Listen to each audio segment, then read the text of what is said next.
আমি প্রথম বলেছিলাম আল্লাহর বিচার ব্যবস্থা তিন প্রকার। এক নম্বরে আল্লাহ জুলুম, এক কথা বলে না কেন? দুই নম্বরে আল্লাহ ন্যায় বিচার করলে কেউ বাঁচবে। তিন নম্বরে কেউ বাঁচতে চাইলে আল্লাহর রহমত। এই জন্য আল্লাহ অবিচার করেন না। দুই নম্বরে আমার আল্লাহ ন্যায় বিচার করলে কেউ বাঁচতে পারবে না। তিন নম্বরে কেউ বাঁচতে চাইলে আল্লাহর ক্ষমা পাওয়া লাগবে। যে সমস্ত পাপের জন্য আল্লাহ তাদেরকে ধরেছিলেন, দেখি ওই পাপগুলো এখন বাংলাদেশে আছে কিনা। আল্লাহ রাব্বুল আলামিন বলেন, ওয়াইলা মাদিয়ানা আখাহুম শুআইবা ক্বালা ইয়া কওমি ইবুদুল্লাহা মা লাকুম মিন ইলাহিন গায়রু قد جاءتكم بينة من ربكم فأوفوا الكيل والميزان ولا تبخسوا الناس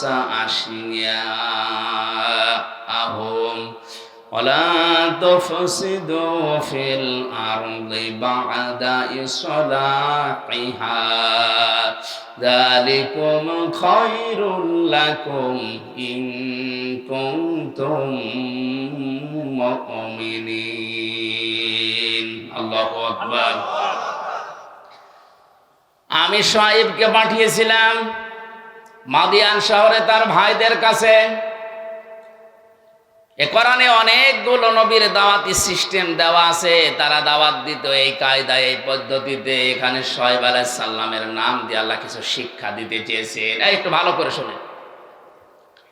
হযরতে শুআইব আলাইহিস সালামকে মাদায়েন শহরে তার ভাইদের কাছে আল্লাহ পাঠিয়ে বললেন, তুমি দাওয়াত দাও, হে আমার জাতির লোকেরা, আল্লাহ বাদে কোনো মাবুদ নেই, ইলাহ নেই, ইবাদত পাওয়ার যোগ্যতা কারো নেই। আমরা যারা সত্যি নবীদের উত্তরসূরি দাবি করছি, আল্লাহর কসম আমরাও কিন্তু এই কথাই আপনার কাছে বলছি। আল্লাহ ছাড়া ইবাদত পাওয়ার যোগ্যতা কারো নাই। এই জন্য সহজভাবে বলি লা ইলাহা ইল্লাল্লাহ। আল্লাহ বাদে ইবাদত পাওয়ার যোগ্যতা, উপাস্য হওয়ার যোগ্যতা দুনিয়ায় আর কারো নেই। এ কথা বললেই হিন্দুরা রাগ করে, কারণ ওদের দেবতা একটা দুইটা না, কয়টা? 33 কোটি।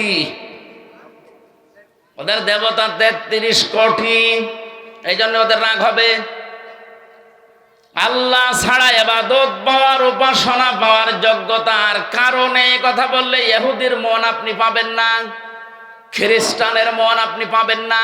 ওয়ালান তারদা আনকাল ইয়াহুদ ওয়ালান নাসারা হাত্তা তাত্তাবিআ মিল্লাতাহুম কুল ইন্না হুদাল্লাহি হুয়াল হুদা। হে নবী, কখনো ওরা আপনার পদে ইহুদি খ্রিস্টানরা রাজি হবে না যতক্ষণ আপনি তাদের যে ধর্ম অনুসরণ না করবেন। ওদের ধর্মে খোদা কয়জন? 33 কোটি। কারো কারো 3 জন, কারো 2 জন। বিভিন্ন জিনিসকে তারা খোদা হিসাবে মেনে নিয়েছে, উপাস্য হিসাবে ইবাদত পাওয়ার যোগ্যতা তারা ভাগ ভাগ করে দিয়েছে। একমাত্র জাতি মুসলিম। 175 কোটি মানুষের ভেতরে হয়তো ভুল ত্রুটি থাকতে পারে, কিন্তু লা ইলাহা ইল্লাল্লাহর ব্যাপারে কোনো পার্থক্য আমাদের নেই। আমরা মনে প্রাণে বিশ্বাস করি, এ কথা কাজে লাগাতে চাই। আল্লাহ ছাড়া ইবাদত পাওয়ার যোগ্যতা কারো নাই, উপাসনা পাওয়ার যোগ্যতা কারো নাই। কারণ নবীদের দাওয়াত এইটাই ছিল, ইয়া কওমি ইবুদুল্লাহ মা লাকুম মিন ইলাহিন গায়রু। আল্লাহর ইবাদত করো, কারণ তিনি ছাড়া কোনো ইলাহ নেই। এরপরেই হযরতে শুআইব আলাইহিস সালাম তার জাতির লোকের কাছে যেই মেসেজটা দিয়েছেন, নবীদের দাওয়াতি পদ্ধতি আপনাকে আমি বলছি। ক্বাদ জাআতকুম বাইয়িনাতুম মির রাব্বিকুম। অবশ্যই তোমাদের রবের পক্ষ থেকে তোমাদের কাছে স্পষ্ট দলিল, প্রমাণ, নিয়ম নীতি, আইন কানুন এসেছে। সে আইনের ভেতরে 2টা কথা এখানে আল্লাহ পাক দিয়েছেন, ফাউফুল কাইলা ওয়াল মিজানা ওয়ালা তাবখাসুন নাসা আশিয়াআহুম। এক নম্বরে তোমরা ওজনে কম বেশি করবে না। কিসে? সবাই বলেন। এই ওজন বলতে শুধু দাড়ি পাল্লার ওজন। এখন তো অনেকে দাড়ি পাল্লায় তুলে দেওয়ার চিন্তা আছে। কোন পাপে কোন গজব। জবান খুলে কোরআনের সোনালী আয়াত সূরা রুম 41 নম্বর আয়াতটা পড়েছি। পড়েন, আউযু বিল্লাহি মিনাশ শাইতানির রাজিম, বিসমিল্লাহির রহমানির রহিম।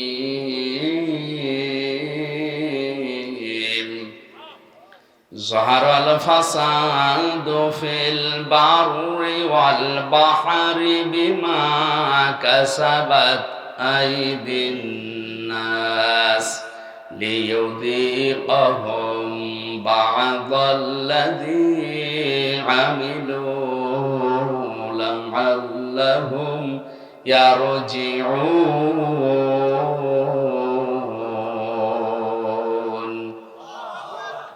আল্লাহ রাব্বুল আলামিন বলেন, জলে স্থলে যে বিপর্যয়, যে অশান্তিগুলো, যে গজবগুলো দেখতে পাও, এগুলো আমি একটাও দিতে চাই না। এগুলো সব তোমাদের হাতের পাপ কামাই করা ফসল। আমি কেন এগুলো দেই মাঝে মাঝে জানো? অতিবৃষ্টি অনাবৃষ্টি মাঝে মাঝে এ জমিনকে ঝাঁকুনি দেয়, আমরা যেটা ভূমিকম্প বলে শুনি। এগুলো কেন করি? লিইউযীকাহুম বা'দাল্লাযী আমিলু। তোমরা যে আমল করেছো, কাজ করেছো, আমল আবার দুই প্রকার। আমল কয় প্রকার? একটা বদ আমল, একটা নেক আমল। এই বদ আমল যারা দুনিয়ায় করে তাদেরকে আমি আল্লাহ একটু থামাতে চাই।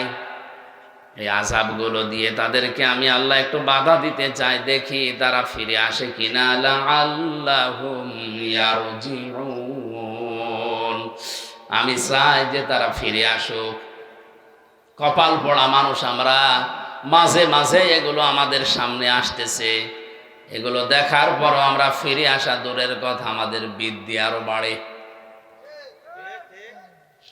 সরার ভেতরে আল্লাহ জানিয়েছেন, এটা 29 নম্বর আয়াতে আছে, ওমা সাবাকুম মিন মুসিবাতিন ফাবিমা কাসাবাত আইদিকুম ওয়া ইয়াফু আন কাসীর।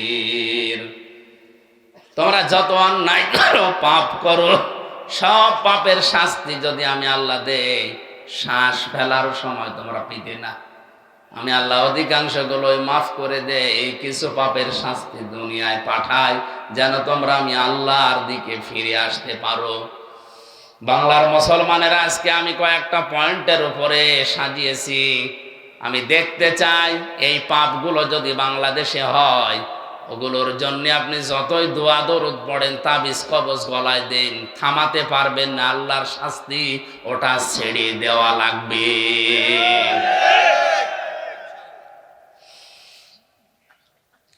কোরআনে কারিমে সূরা আনকাবুত আয়াত নাম্বার 40-41, ফাকুল্লান আখাযনা বিযামবিহি ফামিনহুম মান আরসাইহি হাসিবা ওয়া মিনহুম মান আখাযাতুহুস সাইহাতু ওয়া মিনহুম মান খাসাফনা বিহিল আরদা ওয়া মিনহুম মান আগরাকনা ওমা কানাল্লাহু লিয়াযলিমাহুম ওয়ালাকিন কানু আনফুসাহুম ইয়াযলিমুন। সুবহানাল্লাহ আলহামদুলিল্লাহ লা ইলাহা ইল্লাল্লাহ। সুবহানাল্লাহ আলহামদুলিল্লাহ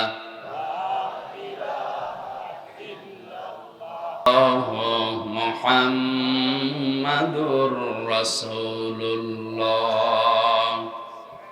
আয়াত বুঝতে কষ্ট হচ্ছে? আল্লাহ রাব্বুল আলামিন বলেন, যুগে যুগে বহু মানুষকে আমি তাদের পাপের জন্য পাকড়াও করেছিলাম। কাউকে আমি ঝঞ্ঝা নামক বৃষ্টি দিয়ে, পাথরের বৃষ্টি দিয়ে, কাউকে ডুবিয়ে,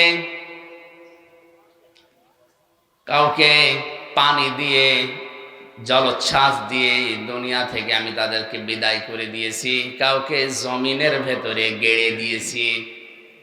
আমি কারো ওপরে আল্লাহ জুলুম করি না, মানুষ নিজেরাই নিজেদের ওপরে জুলুম করে। কথা বলেন ঠিক কিনা? আমি প্রথম বলেছিলাম আল্লাহর বিচার ব্যবস্থা 3 প্রকার। 1 নম্বরে আল্লাহ জুলুম করে না, এই কথা বলে না কেন? 2 নম্বরে আল্লাহ ন্যায় বিচার করলে কেউ বাঁচবে না। 3 নম্বরে কেউ বাঁচতে চাইলে আল্লাহর রহমত থাকবে। এজন্য আল্লাহ অবিচার করেন না।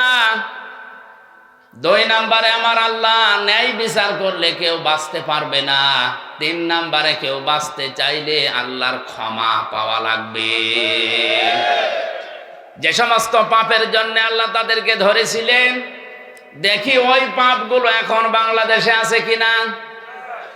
আল্লাহ রাব্বুল আলামিন বলেন, ওয়াইলা মাদিয়ানা আখাহুম শুআইবা ক্বালা ইয়া কওমি ইবুদুল্লাহা মা লাকুম মিন ইলাহিন গায়রু قد جاءتكم بينة من ربكم فأوفوا الكيل والميزان ولا تبخسوا الناس أشياءهم ولا تفسدوا في الأرض بعد إصلاحها ذلكم خير لكم إن كنتم مؤمنين الله أكبر। আমি শুআইবকে পাঠিয়েছিলাম মাদিয়ান শহরে তার ভাইদের কাছে। এ কোরআনে অনেকগুলো নবীর দাওয়াতি সিস্টেম দেওয়া আছে। তারা দাওয়াত দিত এই কায়দায়, এই পদ্ধতিতে। এখানে শুআইব আলাইহিস সালামের নাম দিয়ে আল্লাহ কিছু শিক্ষা দিতে চেয়েছেন। একটু ভালো করে শুনে। হযরতে শুআইব আলাইহিস সালামকে মাদায়েন শহরে তার ভাইদের কাছে আল্লাহ পাঠিয়ে বললেন, তুমি দাওয়াত দাও, হে আমার জাতির লোকেরা, আল্লাহ বাদে কোনো মাবুদ নেই, ইলাহ নেই, ইবাদত পাওয়ার যোগ্যতা কারো নেই।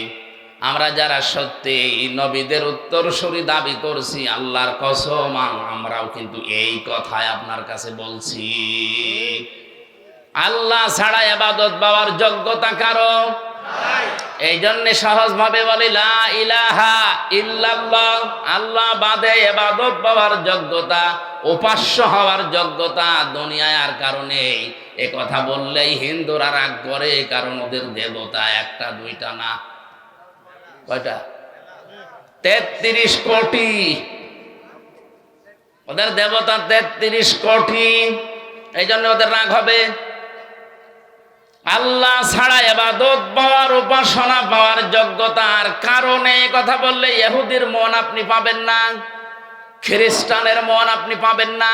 ওয়ালান তারদা আনকাল ইয়াহুদু ওয়ালান নাসারা হাত্তা তাত্তাবিআ মিল্লাতাহুম কুল ইন্না হুদাল্লাহি হুয়াল হুদা। হে নবী, কখনো ওরা আপনার পদে ইহুদি খ্রিস্টানরা রাজি হবে না যতক্ষণ আপনি তাদের যে ধর্ম অনুসরণ না করবেন। ওদের ধর্মে খোদা কয়জন?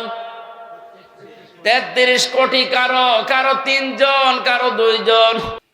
আমি কোরআন হাদিস পড়ে মুনাফিকের প্রায় 13টা গুণ পেয়েছি। কয়টা? 13টা। আমরা অধিকাংশ মানুষ 3টা জানি। কথা বললে মিথ্যা বলে, ওয়াদা করলে ভঙ্গ করে, আমানত রাখলে খেয়ানত করে, ঝগড়া হলে গালি দেয়। এরকম অনেকগুলো আমি গবেষণা করে করে কোরআন হাদিস থেকে 13টা পেয়েছি।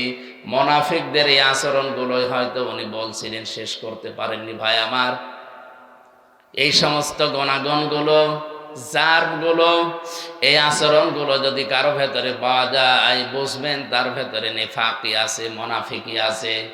আর মুনাফিককে আল্লাহ যদি মরণের পরে জাহান্নামে দেয়, আবু জেহেলের উপরে দেবে না, আবু জেহেলের নিচে দেবে। মুনাফিককে আল্লাহ যদি জাহান্নামে দেয়, আবু জেহেলের উপরে দেবে না নিচে? কোথায় আছে? আন্দাজে বলেন আপনি। সূরা নিসা 140 নম্বর আয়াতে আল্লাহ পাক বলেন, ইন্নাল্লাহা জামিউল মুনাফিকিনা ওয়াল কাফিরিনা ফি জাহান্নামা জামিআ। অবশ্যই আমি আল্লাহ জাহান্নামের ভেতরে একত্রিত করব মুনাফিক এবং কাফেরদের। আগে কার নাম বলেন বলেন? আবু জেহেল মুনাফিক ছিল না কাফের? আয়াত দ্বারা বোঝা যায় যারা মুনাফিক এরা কিন্তু আবু জেহেলের নিচে থাকবে না, এরা থাকবে উপরে। অবশ্য ঠিক। আরে ভাই আপনি তো উল্টাপাল্টা বলেন। আবু জেহেল যদি জাহান্নামে পড়ার পরেই থেমে যায়, মুনাফিক থামবে না, একেবারে নিচে থাকবে। ইন্নাল মুনাফিকিনা ফিদ দারকিল আসফালি মিনান নার ওয়া লান তাজিদা লাহুম নাসীরা। অবশ্যই মুনাফিকদের জায়গা হবে জাহান্নামের একেবারে নিচে। আসফাল ইসমে তাফসিল, এর জায়গার নিচে নেই, একেবারে নিচে তাদের জায়গা দেব। শুধু জায়গা নিচে দেব না, এই মানুষগুলোকে কেউ সাহায্যের কথা বলতেও আসবে না। কাফেরদের যত কথা আমি পেয়েছি, কোন কাফেরকে সাহায্য করা হবে না এমন কথা নেই, যদিও তাদেরকেও সাহায্য করা হবে না, কিন্তু ওয়ালাং তাজিদা লাহুম নাসীরা এরকম কঠিন শব্দ নেই।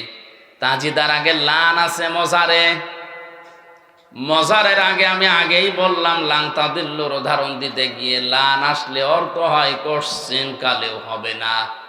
আল্লাহ বলেন মুনাফিক যদি জাহান্নামের নিচে যায়, ওদেরকে সাহায্যের জন্য কেউ আসবে না, সাহায্য করাও হবে না। ধরে বলেন নাউজুবিল্লাহ। এখন আমার প্রশ্ন হচ্ছে, মুনাফিক তৈরি হয় কাদের ভেতরে? মুসলমানদের। বলেন কাদের ভেতরে? কোন ইহুদি, কোন খ্রিস্টান, কোন বৌদ্ধ, কোন হিন্দু, কোন মাজুসি, যত জাতি এখন পৃথিবীতে এখন প্রায় 4500 জাতি আছে, কোন জাতির ভেতরে মুনাফিক তৈরি হয় না। মুনাফিক শুধুমাত্র তৈরি হয় মুসলমানদের ভেতরে। আমরা যেহেতু মুসলমান হিসাবে দাবি করি, তাহলে মুনাফিকের জার আমাদের ভেতরে থাকার সম্ভাবনা বলেন না কেন? হযরত ওমর যদি বলেন এখনো যদি আমার নামটা থাকে আমি তাওবা করে ফিরে আসবো, ভালো হয়ে যাবে মরণের আগে, আমাদের ওই চিন্তা ভাবনার দরকার নেই। কেউ যদি বলে আমি ইহুদি দেখব, তাহলে আপনি ইসরায়েলে যান, শুধু ইহুদি পাবেন। তামাম দুনিয়ার নিকৃষ্ট জাতি হিসাবে এখন যারা পরিচিত, জাতি হিসাবে যারা দুনিয়ায় পরিগণিত, এখন তারা হচ্ছে ইহুদি। দুনিয়ার যত অপকর্মের মূল হোতা এই ইহুদিরা। কথা বুঝতেছে? খ্রিস্টানকেও যদি দেখতে চাই, আপনি আমেরিকায় যান, শুধু খ্রিস্টান পাবেন।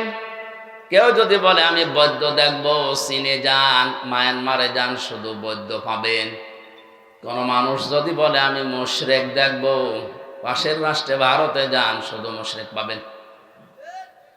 এখন যদি বলেন জাহান্নামের একেবারে নিচে থাকবে যারা মুনাফিক, আমি দেখবো, এই দেশে পাঠানো লাগবে, কারণ এদেশে 96% মুসলমান। মুনাফিক এই দেশে থাকার সম্ভাবনা আছে না নেই?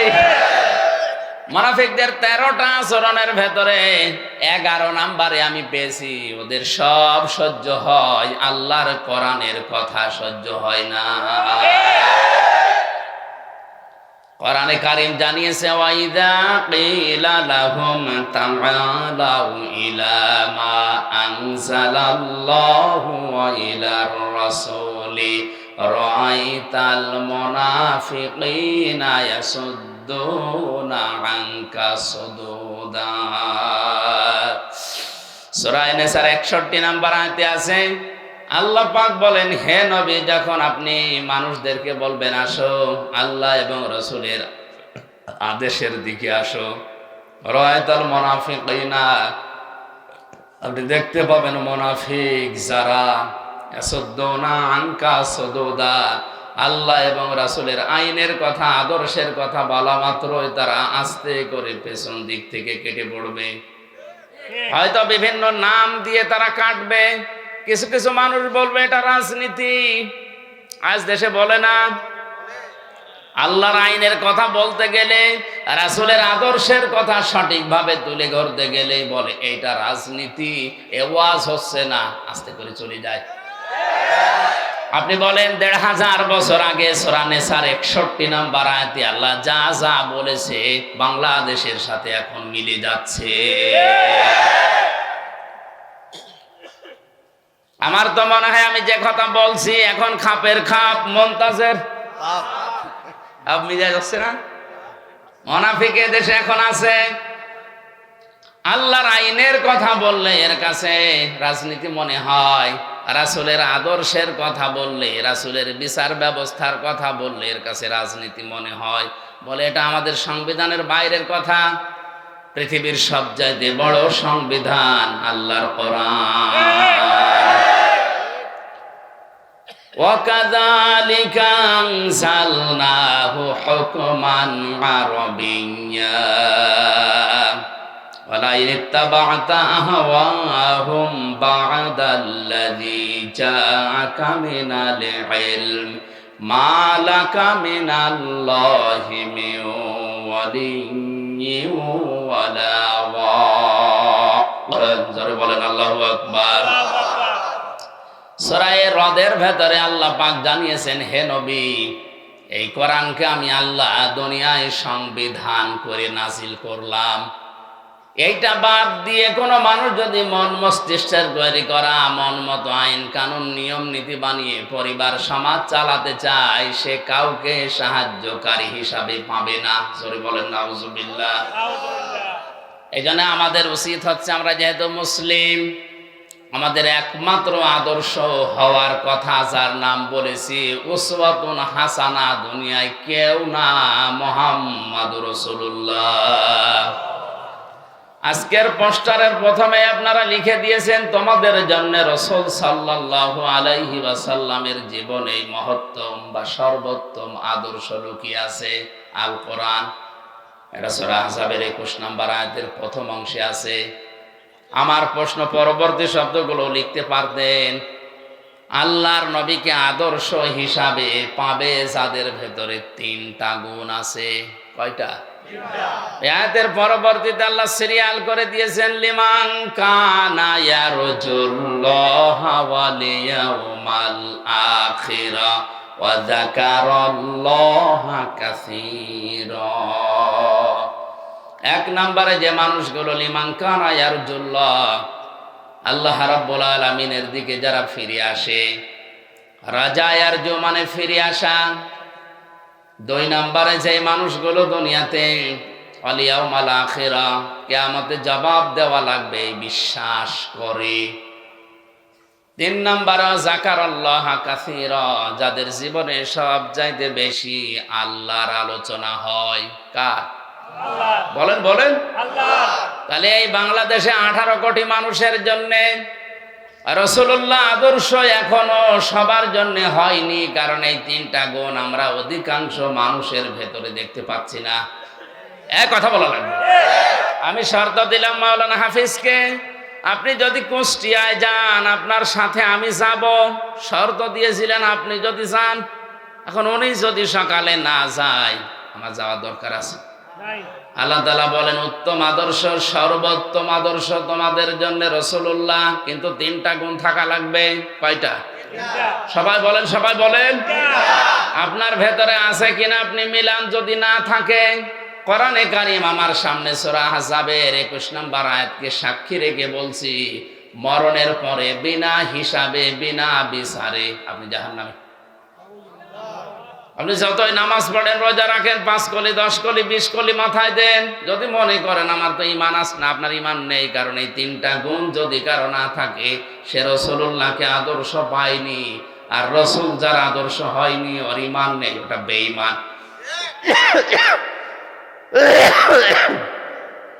খুব মনোযোগ সহকারে শোনেন।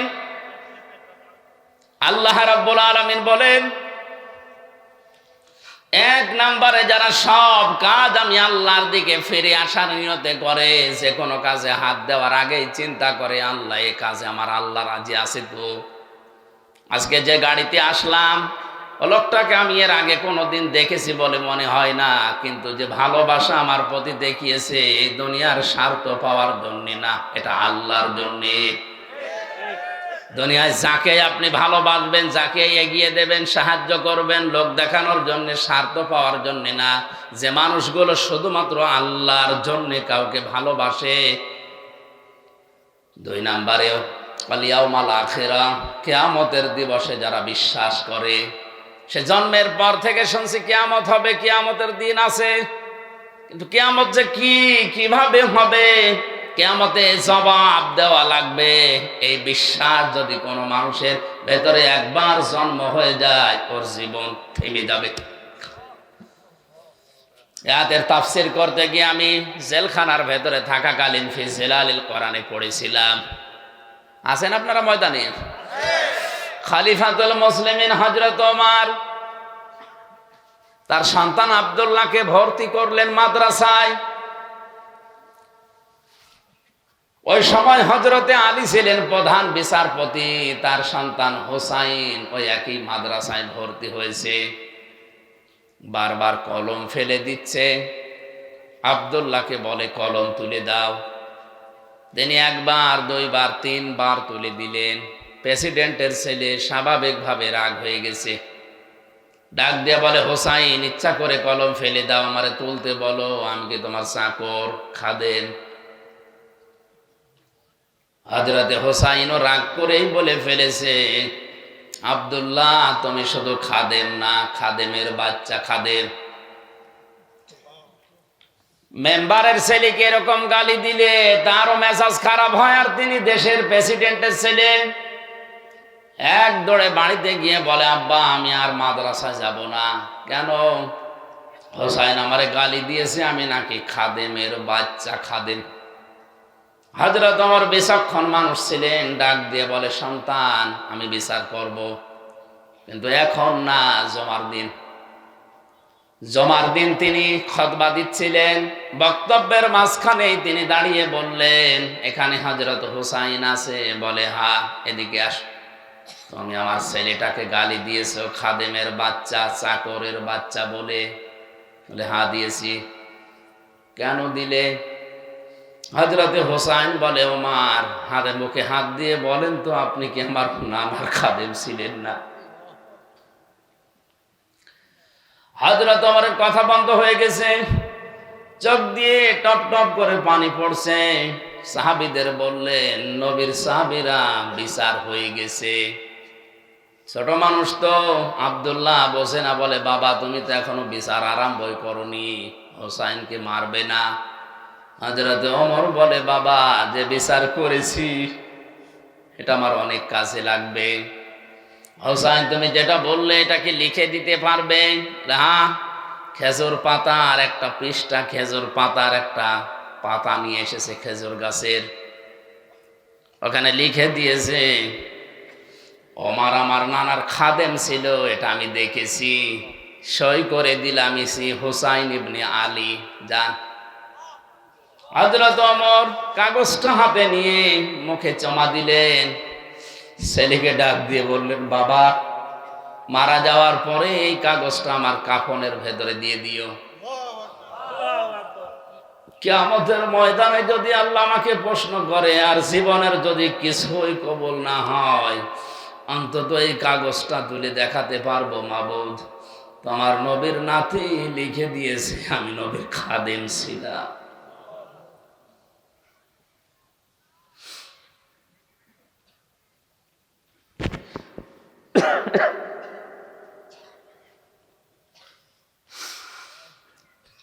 ছেলে হলেও তুমি আমাকে আজকে মাফ করে দাও।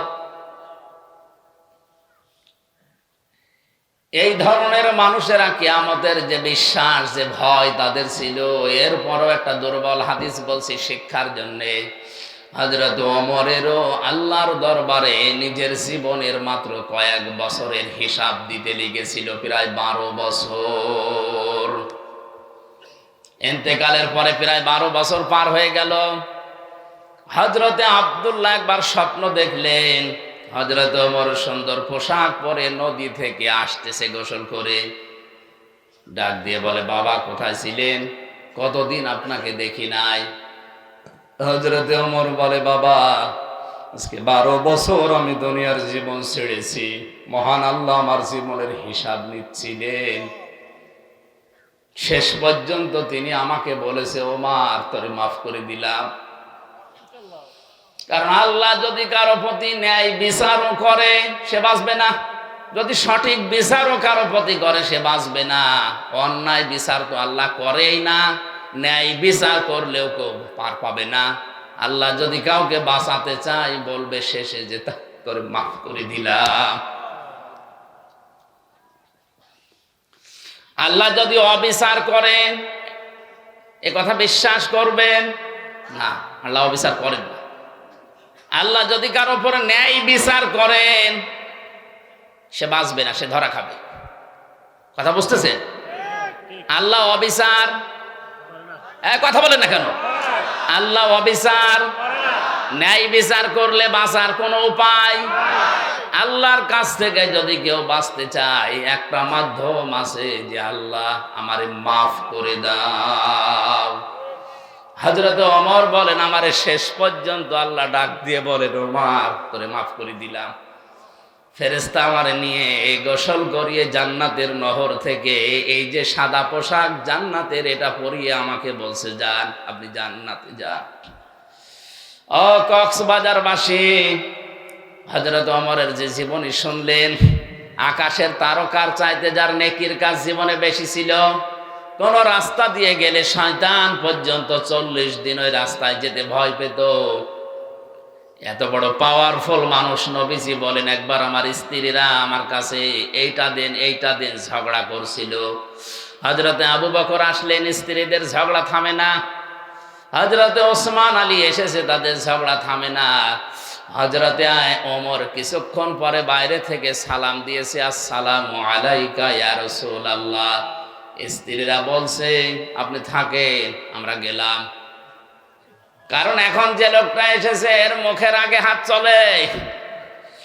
হযরতে ওমরকে দেখে ওই দিন নবীজি বলেছিলেন, ওমর তুমি যে রাস্তা দিয়ে চলো ও রাস্তায় শয়তান পর্যন্ত চলে না। এই ধরনের মানুষ যদি কিয়ামত নিয়ে এই টেনশনে থাকে, আমাদের কি হয়েছে বলেন? নবীজিকে আদর্শ পাওয়ার জন্য কিয়ামতে জবাবদিহি করা লাগবে। এই টেন্ডেন্সি, এই বিশ্বাস আমাদের জন্ম দেওয়া লাগবে। এটা নেই এই জন্য আজ দুর্নীতি হয়, এইটা নেই এই জন্য আজ বেগম পাড়া তৈরি হয়, এইটা নেই এই জন্য আজ আমাদের অধিকারগুলো আমরা আদায় করতে পারি না। এটা যদি কোনো মানুষ 100 ভাগ বিশ্বাস করে যে আমার জবাব দেওয়া কিন্তু লাগবে, 2 দিন আগে 2 দিন পরে ওর জীবন এমনিতেই পাল্টিয়ে যাবে। মক্কার ওই মানুষগুলো তাদেরকে জোতা মেরে লাঠি মেরে মানুষকে হেদায়েত করেনি। নবীজি এই কিয়ামতে জবাব দেওয়া লাগবে এই কথাগুলো যখন তুলে ধরেছেন, ওই মানুষ যাদের বিবেক ছিল, বুদ্ধি ছিল, যাদের কপালে হেদায়েত ছিল, তারা এমনিতেই এই কথাগুলোর উপরে ঈমান এনে পাল্টিয়ে গেছে। আমি রাসূলুল্লাহকে আদর্শ পাওয়ার জন্য 3 নম্বরে বলেছিলাম, ওয়া যাকারাল্লাহা কাসীরা। যাদের জীবনে সবচাইতে বেশি জিকির থাকবে, আলোচনা থাকবে আল্লাহর। আল্লাহ কাসীর দিয়েছেন, কলিলানে দেননি, আবার কাসীরুন দেননি, কাসীর আছে। সবচাইতে বেশি তাদের মুখে, তাদের পরিবারে, সমাজে, রাষ্ট্রে, তাদের সব জায়গায় নাম থাকবে, আলোচনা থাকবে কার? কালিমাতুল্লাহি হিয়াল উলিয়া, আল্লাহর কালিমা তাদের উপরে থাকবে। আমার মনে হয় সংসদ ভবন থেকে শুরু করে আমাদের এই ইউনিয়ন পরিষদের অফিস পর্যন্ত সব জায়গায় আল্লাহু আকবার বড় করে লিখে রাখা দরকার, দেখলে আল্লাহর নাম মনে হয়। কিন্তু এগুলো না দিয়ে এমন এমন জিনিস আমরা টাঙিয়ে রাখি, আল্লাহর নাম তো দূরের কথা, কার নাম মনে হয় আল্লাহ জানে।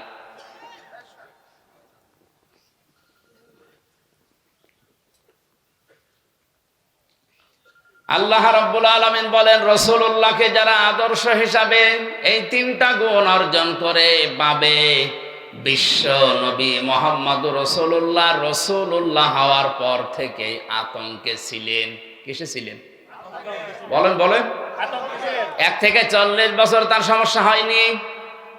40 থেকে 63 23 বছরে 82 বার তাকে ডাইরেক্ট হত্যা করার জন্য ইহুদিরা চেষ্টা চালিয়েছে। শুধু চেষ্টায় চালিয়ে শেষ করে দেয়নি, মরণের পরেও তার লাশ পর্যন্ত চুরি করার জন্য তারা ব্যস্ত ছিল। এজন্য ওই 23 বছর রাসূলুল্লাহকে যারা মেনে নিয়েছে তারাও বিপদে পড়েছে। কিন্তু 1 থেকে 40 যারা ওই সময় মেনেছিল, তার সাথে ছিল, তাদের কোনো বিপদ হয়নি। এমনকি পুরো আরব জাহানে তাদের একটা শত্রুও ছিল না। আর রাহিকুল মাখতুম, এই ঐতিহাসিক সিরাত গ্রন্থে আপনি দেখবেন 1 থেকে 40 বছর পর্যন্ত নবীজির পেছনে মানুষ ছিল না, তা না ছিল। কারণ হিলফুল ফজল যেদিন গঠন করেন তার সাথে ওই এলাকার যুবকেরা অনেকেই যোগ দিয়েছিল। সামাজিক উন্নয়নমূলক অনেক কাজ তিনি এই সংগঠনের মাধ্যমে এলাকায় করতেন। কিন্তু দুঃখজনক হলেও সত্য, একটা শত্রুতার ওই সময়ের ভেতরে তৈরি হয়নি। একই মানুষ 40 বছরে কোরআনে কারিমটা হাতে পাওয়ার পরে যতদিন এইটা তার কাছে ছিল ততদিন তার শত্রুর অভাব ছিল না। এই জন্য আমরা যদি কেউ বলি আমি নবীওয়ালা কাজ করি না, আপনি মোহাম্মদ ইবনে আব্দুল্লাহর কাজ করেন, এই জন্য আপনার সমস্যা হয় না। কেউ যদি রাসূলুল্লাহর কাজ আরম্ভ করে, রাসূলুল্লাহর যেভাবে আরম্ভ হয়েছিল 3 বছর তিনিও ছেলে ছিলেন, আপনারও থাকা লাগতে পারে।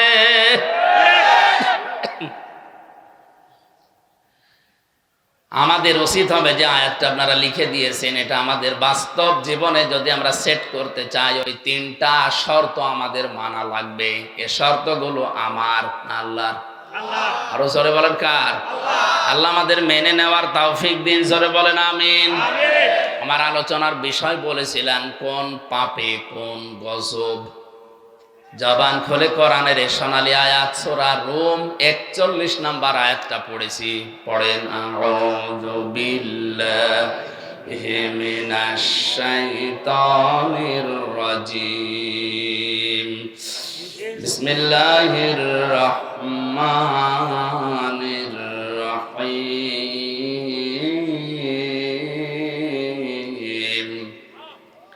যাহারাল ফাসাদু ফিল বাররি ওয়াল বাহরি বিমা কাসাবাত আইদিন নাস লিয়ুযীকাহুম বা'দাল্লাযী আমিলু লা'আল্লাহুম ইয়ারজিউন।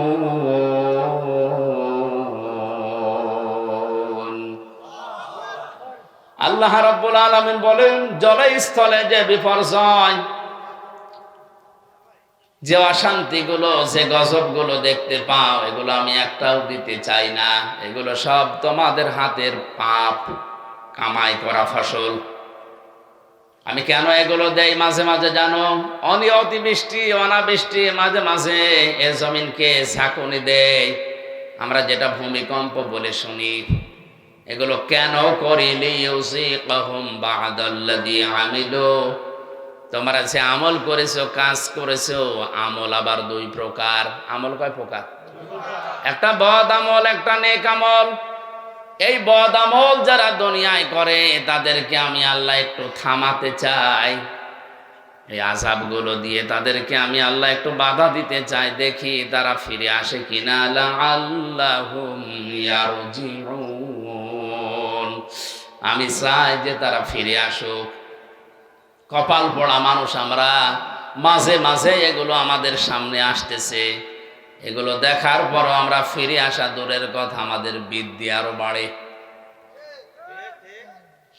সরার ভেতরে আল্লাহ জানিয়েছেন, এটা 29 নম্বর আয়াতে আছে, ওমা সাবাকুম মিন মুসিবাতিন ফাবিমা কাসাবাত আইদিকুম ওয়া ইয়াফু আন কাসীর।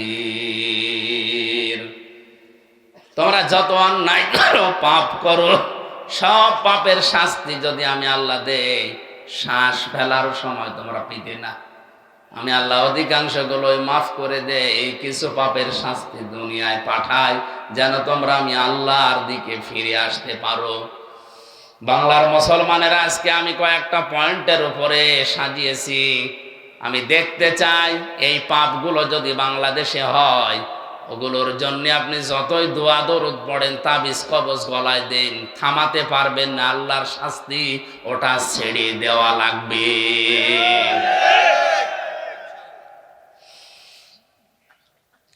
কোরআনে কারিমে সূরা আনকাবুত আয়াত নাম্বার 40-41, ফাকুল্লান আখাযনা বিযামবিহি ফামিনহুম মান আরসাইহি হাসিবা ওয়া মিনহুম মান আখাযাতুহুস সাইহাতু ওয়া মিনহুম মান খাসাফনা বিহিল আরদা ওয়া মিনহুম মান আগরাকনা ওমা কানাল্লাহু লিয়াযলিমাহুম ওয়ালাকিন কানু আনফুসাহুম ইয়াযলিমুন। সুবহানাল্লাহ আলহামদুলিল্লাহ লা ইলাহা ইল্লাল্লাহ। সুবহানাল্লাহ আলহামদুলিল্লাহ।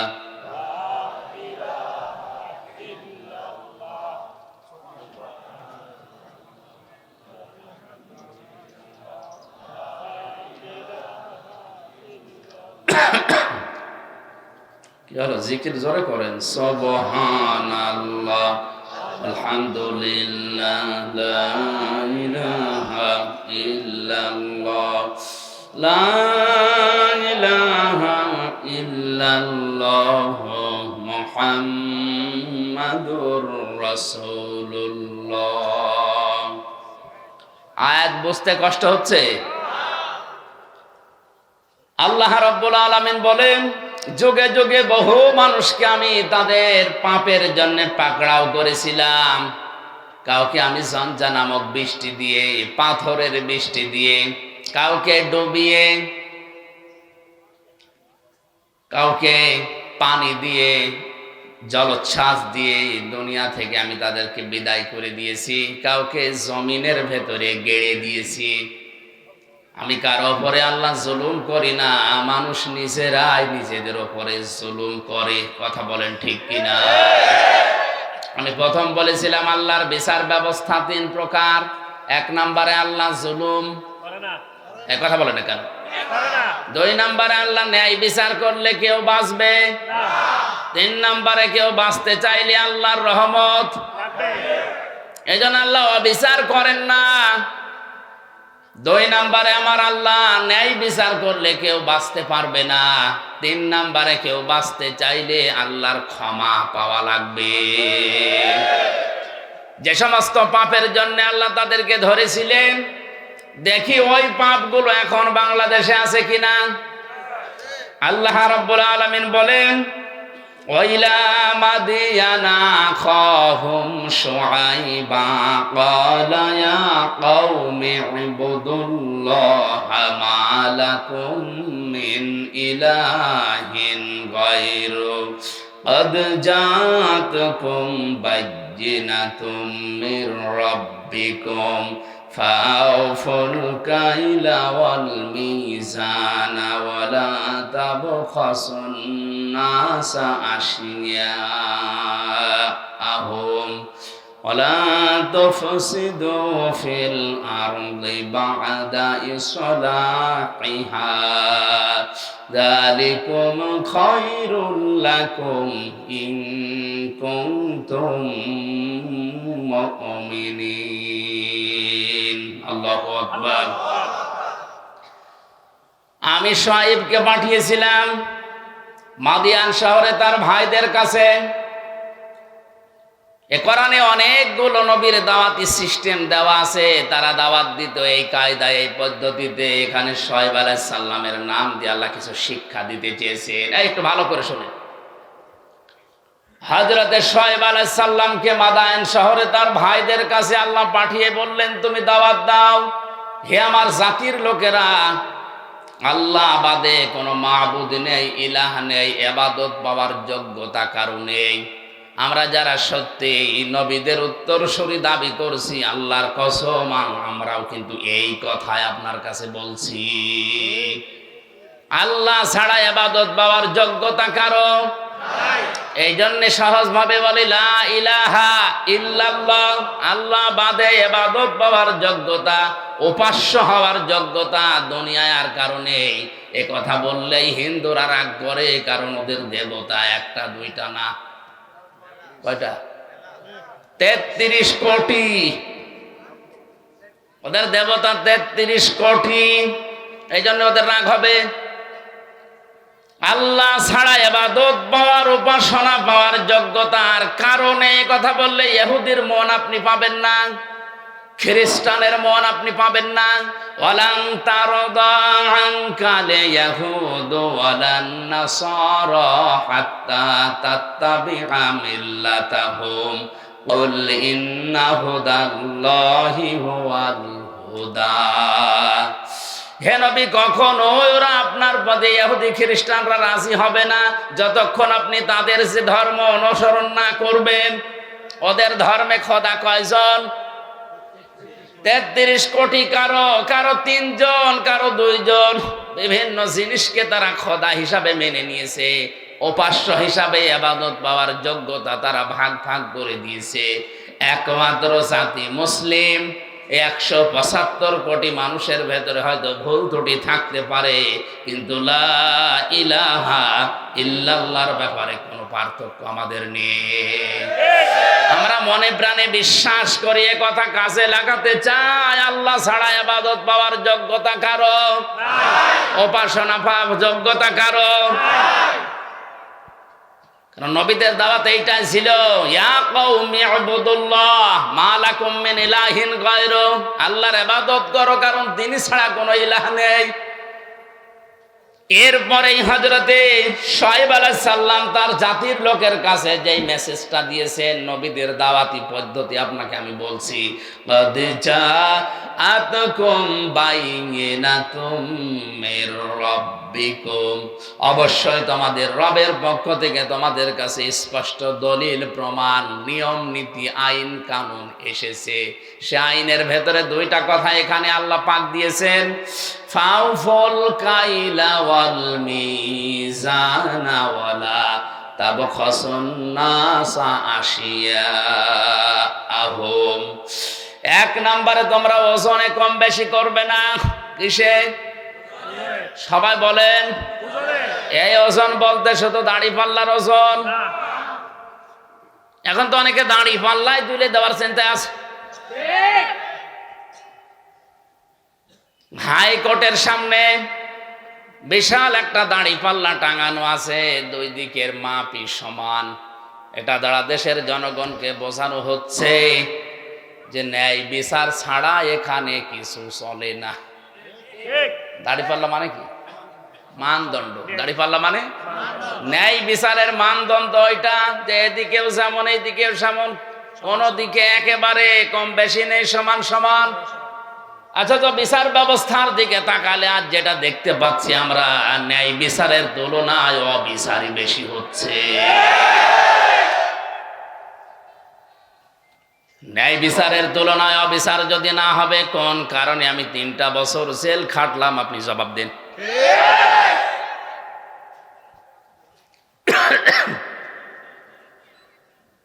হযরতে শুআয়ব ডাক দিয়ে বলেছিলেন, আমার জাতির লোকেরা তোমরা এই পাপটা ছেড়ে দাও, ওজনে কম বেশি করবা না। কারণ এই পৃথিবীতে আল্লাহ যত মানুষকে লানত দিয়েছেন, বরদোয়া দিয়েছেন, তার পয়লা নম্বরে তারা।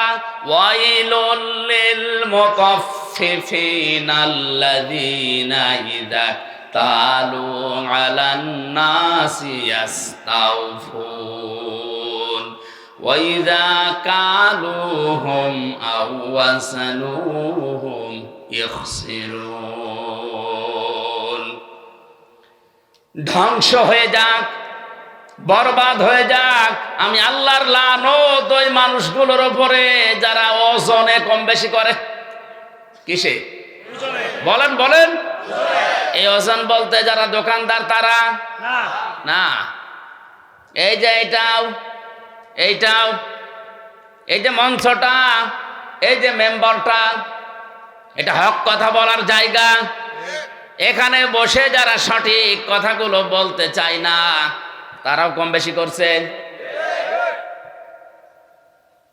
প্রাইমারি স্কুল থেকে বিশ্ববিদ্যালয় পর্যন্ত যারা শিক্ষকতা করছেন, এটা যেহেতু রেকর্ড হচ্ছে, কালকেই তামাম দুনিয়ায় ছড়াবে। আমার বিশ্ববিদ্যালয়ের স্যাররা অনেকে মন খারাপ করে, আমি জানি। আল্লাহর কসম, শিক্ষক যারা আমার মাথার তাজ, আপনাদেরকে আমি ভালোবাসি। আমি কোরআন আপনাদের কাছেই পড়েছি, যতটুকু আমি বুঝেছি। আপনারা ওইভাবে বুঝেন না কেন?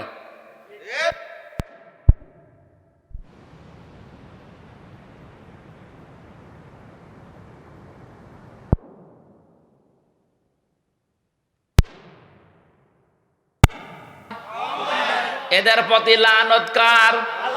এই কথা বলা লাগবে, লানত কার? বিশ্ববিদ্যালয় স্যার হওয়ার জন্য কত জ্ঞান লাগে, এটা আমি নিজে অনার্স মাস্টার্স করতে গিয়ে দেখেছি। একজন ডক্টর 45 থেকে 50 মিনিটের একটা ক্লাস নেয়, কমপক্ষে 40-50টা বইয়ের রেফারেন্স তার দেওয়া লাগে। কারণ সামনে যারা বসে আছে ওরা গরু ছাগল না, সব মেধাবী। বিশ্ববিদ্যালয়ে গরু ছাগল চান্স পায়?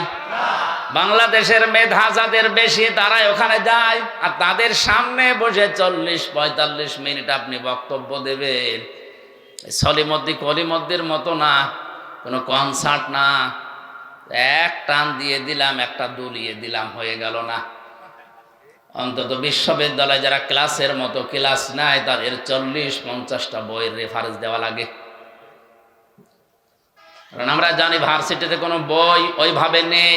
স্যারদের লেকচারগুলো থেকে লাইব্রেরিতে হাজার হাজার বই আছে, ওখান থেকে বাছাই করে প্রশ্নের উত্তর তৈরি করা লাগে। এই যে স্যাররা এই পর্যায়ে যেতে তাদের কত মেহনত করা লেগেছে, তারাও তাদের শিক্ষকের কাছ থেকে কত কিছু পেয়েছে। নেওয়ার সময় তারা তো ঠিক মতোই নিয়েছে, কিন্তু দেওয়ার সময় অধিকাংশ স্যাররা আমাদেরকে ওইভাবে দিতে চায় না। আজ প্রাইমারি থেকে আপনি তাকান, মাদ্রাসা বলেন, স্কুল বলেন, কলেজ বলেন, ভার্সিটি বলেন, সব জায়গায় ক্লাসে 45 মিনিটে যেটা দেওয়ার কথা ওইটা ঠিক মতো দেয় না। বলে প্রাইভেট করা, কোচিং করা লাগবে। এই যে আপনি নেওয়ার সময় ঠিক মতো নিয়েছিলেন, দেওয়ার সময় ঠিক মতো দিলেন না, এইটাই ওয়াইলুল লিল মুতাফফিফিন। আপনি তো নেওয়ার সময় ঠিক মতোই নিয়েছিলেন, যদি ওইভাবে দিতেন আমার আর প্রাইভেট পড়া লাগতো না, কোচিং করা লাগতো না। মনে হয় বেশি বলে ফেললাম। এইটাই চলছে অধিকাংশ ভার্সিটির স্যাররা। এই রাজশাহী বলেন, কুষ্টিয়া বলেন, বরিশাল বলেন, চট্টগ্রাম বলেন, এই সমস্ত জায়গা থেকে ঢাকায় যে প্রাইভেট ভার্সিটিতে ক্লাস নেয়। তো সরকার আপনারা যেখানে রেখেছে, এই জায়গায় আপনি যতগুলো টুকু পেয়েছিলেন ওইটা ডেলিভারি দিতে পারেন না। হযরতে শুআয়ব নবী এই কথা তার জাতির কাছে বললেন যে তোমরা ওজনে কম বেশি করবা না। আলা তাবখাসুন নাসা আশিয়া, এক একটা শব্দের ভেতরে লক্ষ লক্ষ কথা এরকম পয়েন্ট আকারে আছে, যত টানবে তত বের হবে। আমার শরীরের দিকে, গলার দিকে, আরে ঘড়ির দিকে তাকে আমি খুব তাড়াতাড়ি করছি। ওয়ালা তাবখাসুন নাস আশিয়াহুম ওয়ালা তুফসিদু ফিল আরদি বাদা ইসলাহিহা। দ্বিতীয় নম্বরে, দুনিয়াতে শান্ত হয়ে যাওয়ার পরে অশান্তি করার জন্য পায়তারা করবা না, যেটা সবচাইতে বেশি চলছে এই বাংলাদেশে।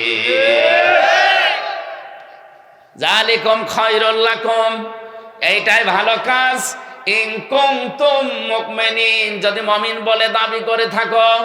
ওজনে কম বেশি করা আজকে থেকেই বন্ধ করা লাগবে। এই ওজনে কম বেশি মানে খাদ্যে ভেজাল দেওয়া আছে, এই কথা বলেন না কেন? আজ হাজারো মানুষ নিজের সন্তান, নিজের বউ, নিজের মা যেগুলো খাবে ওগুলোতে ফরমালিন দেয় না, বিষও দেয় না, ঔষধও দেয় না, ওগুলো দেয় শুধু তাদের যেগুলো অন্যরা খাবে। যারা ফরমালিন দিচ্ছেন, বিষ দিচ্ছেন, ঔষধ দিচ্ছেন, এগুলোর কারণে যে ফলগুলো তরতাজা দেখতে মনে হয়, ধোঁকা খেয়ে আমাদের মতো মানুষ আমরা কিনে নিয়ে আসি, আমাদের কিডনি নষ্ট হয়ে যায়। এক কথা বলেন। এগুলো যারা করছেন ওই ব্যবসায়ীরা, আপনার দ্বারা আমার কিডনি, আমার হার্ট, আমার মস্তিষ্ক নষ্ট হয়ে যাচ্ছে। আপনি মানুষ হত্যা করার গুনাহ কামাই করছেন। আপনার ওপরে আল্লাহর লানত, আল্লাহর বরদোয়া। ও বাংলার মুসলমানেরা, আল্লাহ যদি কাউকে বরদোয়া দেয়, বলেন ওরে কি আর বাঁচাবে? মানে এই মুহূর্ত থেকে ওজনে কম বেশি করা, খাদ্যে ভেজাল দেওয়া বন্ধ করা লাগবে। দুনিয়া বেশ শান্ত হয়ে যাওয়ার পরে অশান্তি তৈরি করার জন্য পায়তারা করবেন না, যদি মুমিন বলে দাবি করেন। এরপরে আরো দুইটা কথা তিনি বলেছিলেন, নাকি শেষ করে দেব? ওয়ালা তাকউদু বিকুল্লি সিরাতিন তুইদুনা ওয়া তাসুদ্দুনা আন সাবিলিল্লাহ মান আমানা বিহি ওয়া তাবগুনাহা ইওয়াজা ওয়াযকুরু ইয কুনতুম কলিলান ফাকাসসারাকুম ওয়ানজুরু কাইফা কানা আকিবাতুল মুফসিদিন। আরেকটু খেয়াল করেন, আল্লাহ তাআলা বলেন তাদের আরেকটা অপরাধ ছিল, ওয়ালা তাকউদু সিরাত তাকউদু বিকুল্লি সিরাতিন তুইদুনা। ওরা মানুষকে ধরার জন্য বিভিন্ন রাস্তায় বসে থাকতো ওত পেতে। আজ বাংলাদেশে এই গণাটাই 15 বছরে সবচাইতে বেশি বেড়েছে। ওত পেতে থাকে, কখন কারে ধরিয়ে দেওয়া যায়। এ জেলায় মনে হয় এখনো শুরু হয়নি। হয়তো একটু পাড়াপতি হিসাবে হিসাবে রাগারাগি হয়েছে, ঝগড়া হয়েছে, রাজনৈতিক একটা সিল লাগিয়ে তারা গোপনে ধরিয়ে দেওয়ার জন্যে থানায় উনি আগে 10,000 টাকা দিয়ে এসেছে যে অমুককে ধরে নিয়ে আসো। উনি ধরে নিয়ে যায়, নিজে আবার ছাড়ায়। মাঝখান থেকে লোকটার প্রায় 50,000 টাকা আল্লাহরও লিখে ফেলেছে। আমি এটা একটু বেশি বলে ফেললাম।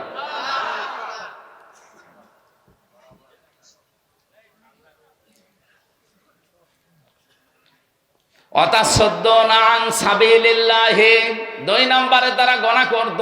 4 নাম্বার এটা, 4 নাম্বারে তাদের অপরাধ ছিল এইটা, ওরা আল্লাহর রাস্তা থেকে মানুষকে সরিয়ে দেওয়ার জন্য বিভিন্ন কায়দা কৌশল কাজ কারবার করত।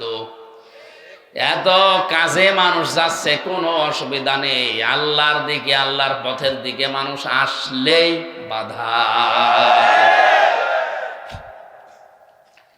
এই গুনাহগুলোর জন্য আল্লাহ রাব্বুল আলামিন হযরতে শুআয়ব আলাইহিস সালামের জাতির উপরে যে গজব নাযিল করেছিলেন। এখনো যদি কোনো মানুষ এই কাজ কারবার কোনো বন্ধ না করে, জমিনে ওজনে কম বেশি করা, খাদ্যে ভেজাল দেওয়া, দুনিয়া শান্ত হয়ে যাওয়ার পরে অশান্তি করার জন্য পায়তারা করে বেড়ানো, মানুষকে বিপদে ফেলার জন্য মোড়ে মোড়ে বসে থাকা, এ থোকায় থোকায় শব্দটা আছে। ওয়ালা তাকউদু বিকুল্লি সিরাতিন তুইদুনা ওয়া তাসুদ্দুনা আন সাবিলিল্লাহ। তোমরা বসে থেকো না মানুষকে ধরিয়ে দেওয়ার জন্য, বিপদে ফেলার জন্য, কোন রাস্তার মোড়ে মোড়ে গোপনে, কিচ্ছু জানে না, ঘরে ঘুমিয়ে আছে, চোখ খুলে দেখছে জেলখানায়। কি গো, তুই গাছ কেটেছিস, তুই গাড়িতে আগুন লাগিয়েছিস, অথচ কিচ্ছু জানে না। দু একদিন ঠিক ওইভাবেই কেটে যাচ্ছে, চোখ খুলে আবার দেখছে বাড়িতে। কি গো, খোঁজ নিয়ে দেখা গেল বাড়ি থেকে প্রায় 2 লাখ টাকা চলে গেছে। এইটা যদি কেউ বন্ধ না করে, আমার আল্লাহ তাদের উপরে মাঝে মাঝেই ভূমিকম্প দেয়। রানা প্লাজা এমনি ধসে পড়েনি। অনেকেই বলেছিল যে মনে হয় অনেকে এই ধাক্কা দিয়ে ফেলে দিয়েছে। আরে ভাই, ধাক্কা দিয়ে বিল্ডিং ফেলে দেওয়া, আপনি ফেলে তো দেখি। 357টা বিল্ডিং এ ফাটল ধরেছে এবছরে। সারা বাংলাদেশের জরিপ, 357টার উপরে বিল্ডিং এ অলরেডি ফাটল ধরে গেছে। পানির স্তরগুলো, এই লেয়ারগুলো নেমে যাচ্ছে। قل أرأيتم إن أصبح ماؤكم غورا فمن يأتيكم بماء معين। হে নবী, আপনি ওদেরকে বলেন তো, আমি যদি পানির লেয়ার নিচে নামিয়ে দেই, দুনিয়ায় কে আছে তোদেরকে পানি দেবে? কে বলছে? আল্লাহ। এই জন্য আমাদের উচিত হচ্ছে এই অপরাধগুলো যারা করছে বন্ধ করি, নয়তো যতই দোয়া দরুদ পড়েন, তাবিজ কবজ লাগান, কাবার ইমাম এনে দোয়া করালেও ভূমিকম্প বন্ধ করতে পারবেন না। কারণ 1500 বছর আগে কোরআনে আল্লাহ এই কথাগুলো জানিয়েই দিয়েছেন। আযাব গজব গুলো আসে এমনিতেই না। কক্সবাজারে তো আমার মনে হয় এই 2-3 দিন আসার পরে আমি যেটা দেখতে পাচ্ছি, যেভাবে ঢেউগুলো আসতেছে সাগরে, 10 হাত 15 হাত 20 হাত উঁচা হয়ে ঢেউ আসবে, আল্লাহর নির্দেশ শুধু লাগবে। না, আল্লাহ এটা পারে না। আল্লাহ যদি একবার বলে 40 হাত উঁচা হয়ে ঢেউটায়, তাহলে এই জেলা না, এ দেশ পুরা পানির নিচে চলে যাবে। আল্লাহ এটা করতে 10 বছর লাগবে।